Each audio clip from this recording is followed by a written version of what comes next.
Hi, everyone. Today we have Dr. Daniel Richard. He's a Harvard PhD and a Stanford postdoc and an expert in the area of longevity, which is what we intend to talk about today. Daniel, would you like to give a little brief about your background and your work? Yeah. So thank you so much for having me, Sheetal. So my background, as you mentioned, I did my graduate school at Harvard, and interestingly, I actually studied evolutionary biology. So I studied a lot of how sort of humans evolved and how humans evolved to walk on two legs, and in particularly interested in how walking bipedally might have encouraged the development of osteoarthritis, particularly in obviously the knees. And so did a lot of work looking at how new biomechanics, especially in how the knees are initially formed, might contribute to age-related osteoarthritis a lot later in life. And so, kind of like following that thread of interest in how humans age, I then pursued my postdoc here at Stanford, studying different from bones. I actually study brains now and understanding how brains age and how brain aging obviously contributes to increased risk for both neurodegeneration as well as more general cognitive decline. So that's my current sort of area of focus is really interested in these questions of how the brain ages and how particular cell types in the brain might be aging differently. So, how's brain aging related to longevity? I mean, of course, there is a relation, but could you explain a little more how your work would impact longevity? Yeah, no, happy to. So how brain aging links with longevity. So I think well, I mean, I guess there's two parts to that question that I would say. First, there's I guess there's the argument for, I guess, a quality of life that I would describe first, where uh, in an ideal world, for example, if one lived to 120, but in your early 70s or 80s, you start developing cognitive decline, there's a question of quality of life, especially in those later years, where there's a lot of concern in the aging field for is the goal really to just increase absolute number of years, or is the goal to increase the number of sort of disease-free years?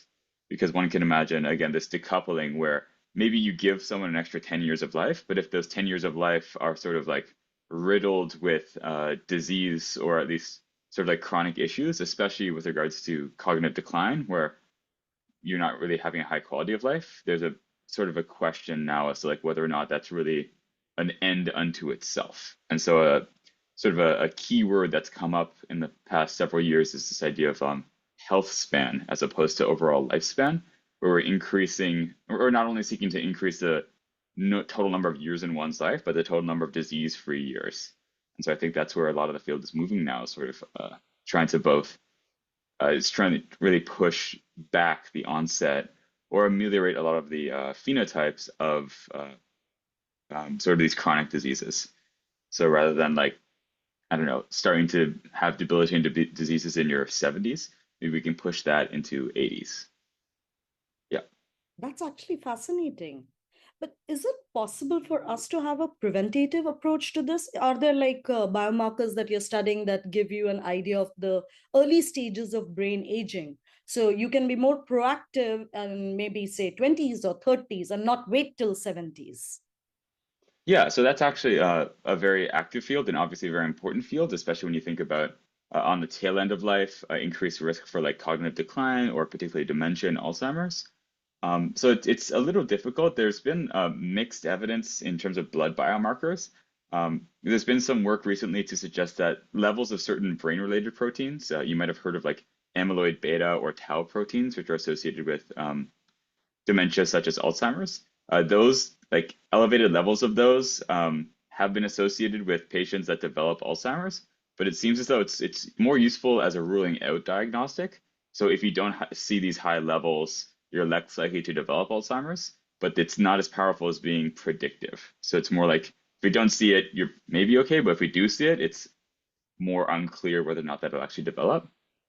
And then sort of as a side tangent, there's a lot of interest in looking at patients that like have all of the biomarkers or especially all of the genetic predispositions to developing disease, but then never do. And so seeing sort of like what's special about them, either in terms of their lifestyle, diet, exercise, whatever, or in terms of just other potential genetic protective factors. But some really interesting work as well has come from the field of neuroimaging, actually, where people, I mean, everyone uses AI these days, but if you build a model to predict, like if you take someone's brain scan and you compare it to like a data set of like all these people's brains across all these time spans, you can predict pretty accurately how old someone is based on their brain scan. But where the interesting thing comes in is when the predictions are off. So where the model predicts your brain to be, say, 55, but you're 45. And so they've actually shown that those, it's called a brain aging gap, where your brain looks older than it should, is actually predictive of increased risk of cognitive impairments and Alzheimer's. So it's a kind of like non-invasive, kind of really cool way to study like not super agers, but like people who age faster than they should. And so that's where I think a lot of excitement is a lot of interest in like looking to see brain aging trajectories as well, and see like what discriminates people between those that like are aging faster than they should, and then Right. people who, I mean, we would all like to be there, people who are aging slower than you would expect.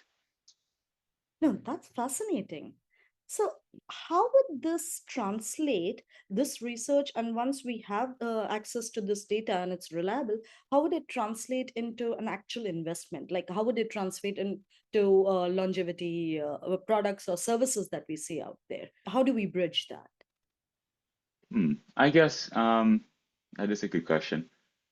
I think there's probably a lot of, it's difficult because for a lot of these biomarkers and stuff, it's hard to get I mean, you might know, likely know more about this than me, but like to actually get something to the point where you can like put it into the clinic as like a clinically actionable biomarker, that's a very high barrier to entry. And so I don't think, I'm fairly certain that there aren't a lot of biomarkers that reach that like really high bar. I mean, like it's a high bar for a reason, but don't reach that high bar.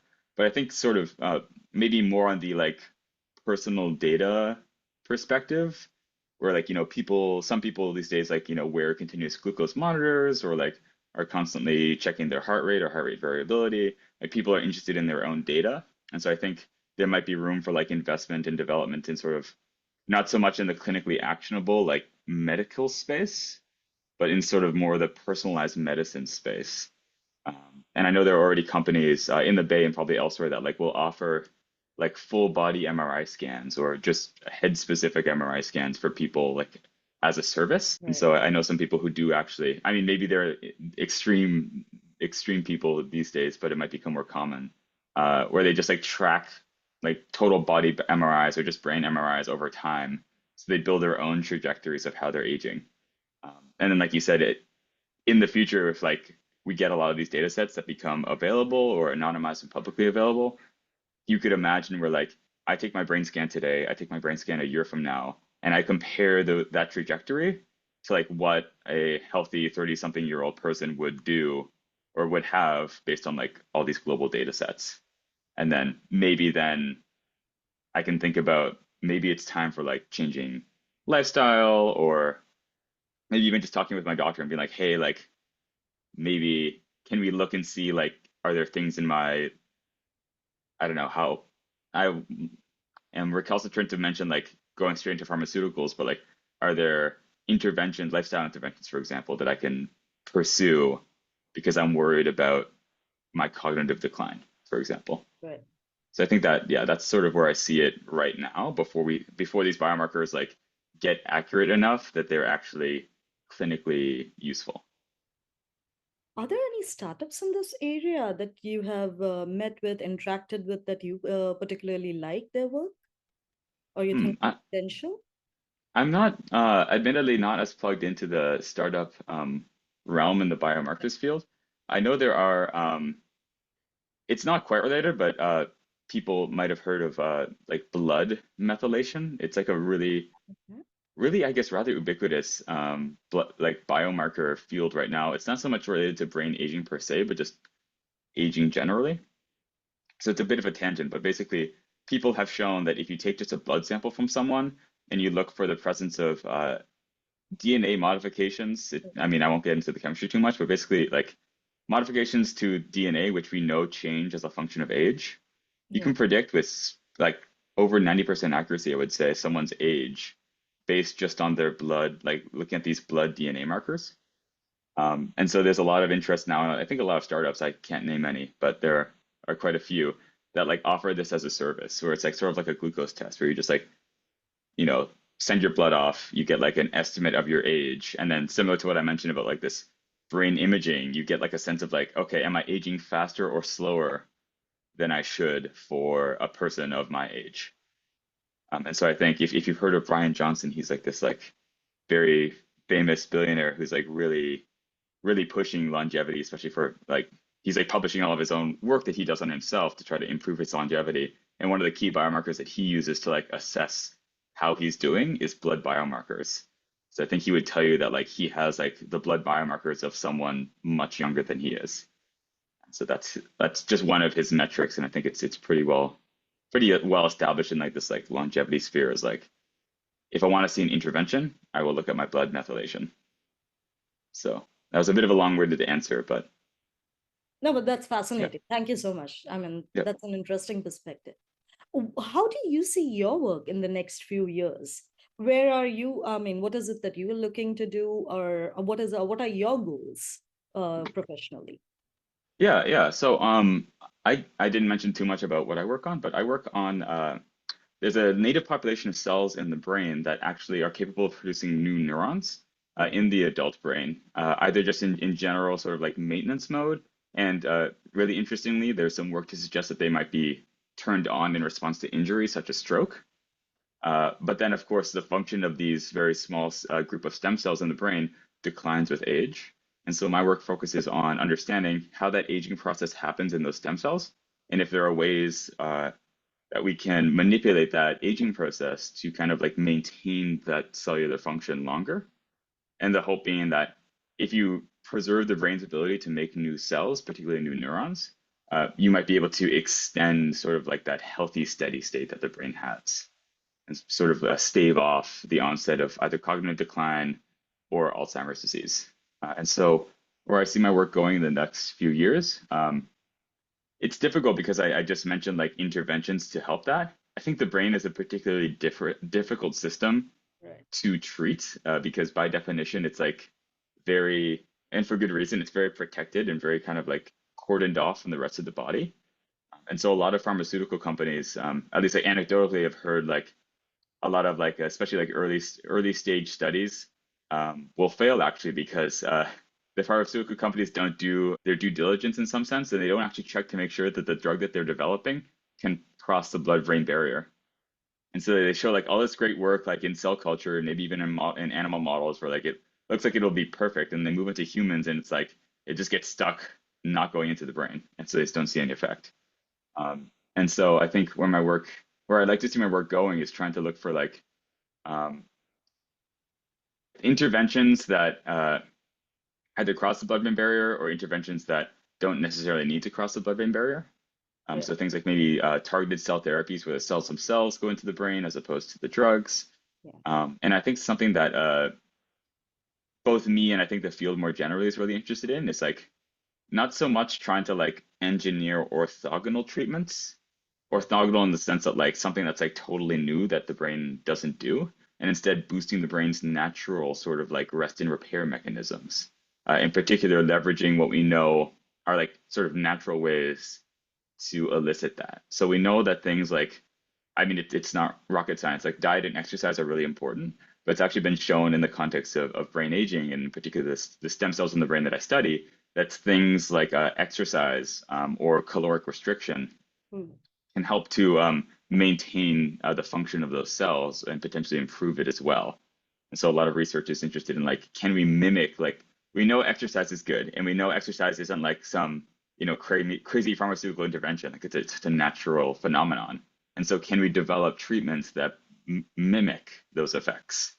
And the thinking there is that if you're just kind of like hijacking the brain's existing repair mechanisms, Right. it's probably also a lot safer than like doing something that like engineering some process that the brain hasn't really seen before. Hmm. And so the consequences are like harder to predict, if that makes sense. That does. No, thank you so much. That was very valuable perspective. Thanks a ton. And Yeah. it's really interesting to know the more technical aspects of longevity. A lot of Mhm. us, I mean, like you rightly pointed out, We have been talking a lot about extending lifespan, but is that what really matters? It is health span that matters. That is my one takeaway from this, that definitely we should be focusing more on health span. And thank you so much for the work that you're doing. No, of course. At this point, I would also like to tell our viewers that besides his work, Daniel is also a father to a beautiful 4-year-old husky. His name is Odie, short for Odysseus, who is very much as majestic as his name. Daniel adopted him back in 2023. So, on this note, is there anything about pet longevity? I'm sure the pet owners would, pet parents would love to know more about this. Can you share your insights and your interest in the area of pet longevity and anything that you are aware of? Yeah, so it's actually interesting you mentioned this. I think I went to an aging conference a few years ago, and I met some researchers there, I think from University of Washington, who are just launching this like big cross-state project called the Dog Aging Project, which seeks to like recruit dogs and obviously their owners, um, and to study how dogs age, and looking at like things like both like physiological as well as behavioral changes in the dogs. This is not, I mean, to put some caveats on that, it's not just purely for the dog's point of view. The interest is that, like, since dogs and humans obviously share the same environment, the argument is that dogs might actually be a pretty good model to understand aging-related processes because they get the same exposures as we do, as opposed to like a mouse, which lives like in a little cage in a very climate-controlled room. And so I think they're still recruiting. They're recruiting like thousands of dogs, and they're like tracking them over time. And then an interesting kind of arm of that project is actually trying to see if interventions can help to improve the longevity of dogs, particularly big dogs. So it's kind of a cool phenomenon where, I mean, everybody who has a dog knows that small dogs tend to live way longer than big dogs, generally. And so what this study is trying to do is trying to see, like, if we use pharmacological drugs that we know in mouse models can extend lifespan, if we apply those to dogs, particularly big dogs, can we improve their longevity as well as sort of, like I mentioned before, like kind of push back a lot of those like aging related decline, like diseases that we see in dogs, such as osteoarthritis. I think I can't name any. I think obesity as well. Some other like kind of like aging related diseases that older dogs can have. And so I think that's a really interesting and exciting realm of study, is kind of like, yeah, both seeing like how do dogs age and are there ways to rescue dog health spans with, again, the long-term goal being like, can we take any of that learned knowledge and apply that to humans, which again, who again share a lot of the same environment as their owners do. That sounds like an ideal world. I mean, many pet parents would agree it's great to have an extended lifespan, a health span, but to have our dog friends with us and during that extended health span would be great. Yeah, I think the project was inundated when they first opened with like people trying to sign up their dogs because, like, yeah, if you could give your dog medication to extend their lifespan, like, why wouldn't you almost? Why would I agree, absolutely. Thank Yeah. you so much, Daniel. This was an amazing conversation. For our viewers, Dr. Daniel Richard is on our network, and he will be open to conversations on longevity or any other discussions that you might want to have with him. Please log into our network. He'll be a part of the member of the longevity community. Thank you so much for your time. Awesome. Thank you so much, Atel. Great Great, talking to you. great talking to you too.